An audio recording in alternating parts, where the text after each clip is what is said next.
हम सब के घर के अंदर हर जगह कई दरारें और ऐसी छोटी छोटी जगहें होती हैं जिसके बीच में से एक धागा भी नहीं निकल सकता।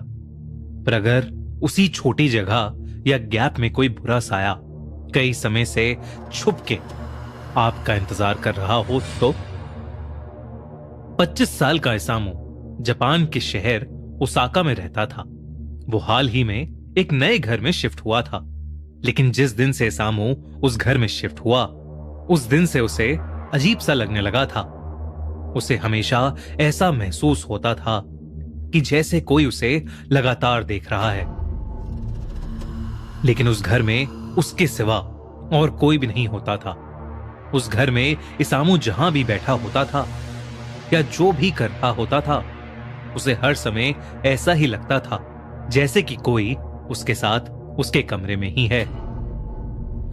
कभी रात में डिनर करते हुए उसे लगता था कि डाइनिंग रूम में पर्दे के पीछे से कोई उसे घूर रहा है। तो कभी जब वो बाथरूम में होता तो उसे लगता कि जैसे बाथरूम के दरवाजे के नीचे से कोई उसे घूर रहा है। कभी कभी तो जब वो रात के अंधेरे में सो रहा होता और उसकी आंखें अचानक खुलती तो भी उसे कुछ पलों के लिए ऐसा लगता कि अंधेरे में दो सफेद आंखें उसे घूर रही हैं। इसामू इन सब से परेशान होकर बस उस चीज को ढूंढना चाहता था जो उसे घूर रही थी। इसलिए इसामू ने घर के हर एक कोने में उस चीज की खोज करनी शुरू कर दी।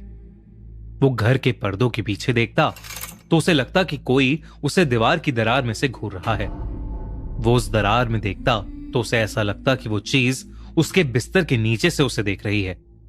वो बिस्तर के नीचे देखता तो उसे लगता कि वो चीज उसके सोफे के नीचे से उसे देख रही है, पर उसे कहीं भी कुछ नहीं मिलता था। धीरे धीरे इसामू अपना मानसिक संतुलन खोने लगा। वो सब छोड़कर अपना सारा समय जो भी उसे घूर रहा था उसको ढूंढने में लगाने लगा। दिन रात वो बस यही करता रहता था। घर के जिस कोने में उसे वो चीज नहीं मिलती वो उस कोने पर टेप लगाकर उसे बंद करने लगा था। धीरे धीरे लगभग उसका सारा घर टेप हुई जगहों से भर गया था।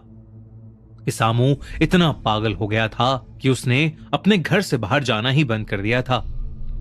जब कई दिन बाद उसके ऑफिस के दोस्त उसके ऑफिस के ना आने की वजह उससे पूछने के लिए उसके घर पहुंचे तो उन्हें इसामू जमीन पर पड़ा हुआ मिला। वो किसी से डरा हुआ कांप रहा था और रो रहा था।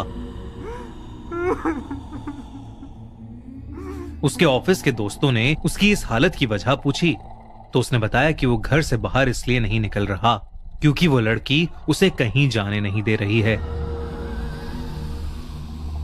अगर वो कहीं भी बाहर जाता है तो उस लड़की को अकेला महसूस होता है और वो बुरा मान जाती है, और अगर एक बार वो लड़की बुरा मान गई तो वो इसामू की जान भी ले सकती है।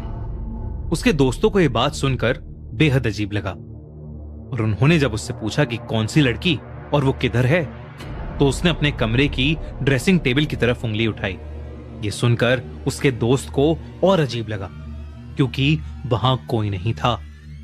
इसामू ने कहा कि वो लड़की उस टेबल और दीवार के बीच में जो गैप है वहां है। ये सुनकर उसके सारे दोस्त उसका डर खत्म करने के लिए उस गैप को देखने गए, लेकिन जैसे ही वो उस गैप के पास पहुंचे उनकी डर के मारे रूह ही कांप गई क्योंकि ड्रेसिंग टेबल और दीवार के बीच के बस 5 सेंटीमीटर के गैप में एक लाल ड्रेस में लंबे बालों वाली एक लड़की खड़ी थी जो सिर्फ उन्हें घूरे जा रही थी। वो लड़की बेहद डरावनी लग रही थी। अचानक उस लड़की के हाथ उस गैप में से बाहर आए। उस लड़की के हाथों के नाखून बहुत नुकीले थे। धीरे धीरे वो उस गैप से बाहर आने लगी।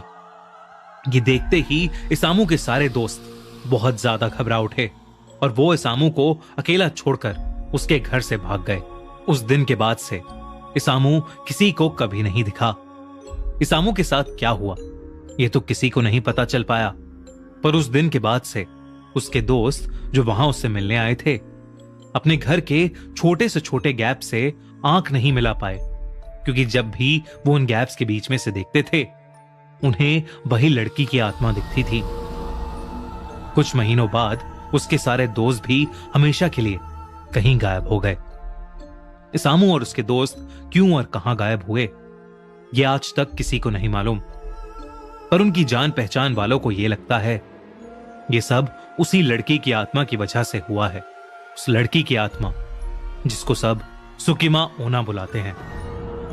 सुकिमा ओना जापान की एक ऐसी स्पिरिट है जिसे the girl in the gap के नाम से भी जाना जाता है।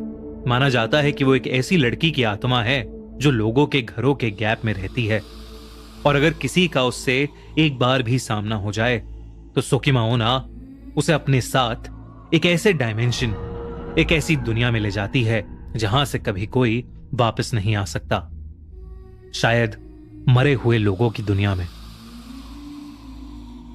उससे बचने का तरीका अभी तक किसी को नहीं पता, क्योंकि अगर उससे बचने के लिए कोई किसी का सहारा भी ले, ये उस इंसान के घर में उसके साथ चली जाती है और उसे भी मार देती है।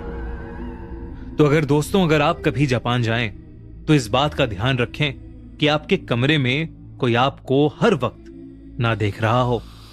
अगर ऐसा है तो उस जगह से फौरन निकल जाने में ही भलाई है, क्योंकि अगर वो सुकिमा ओना हुई तो आपकी जान को खतरा है।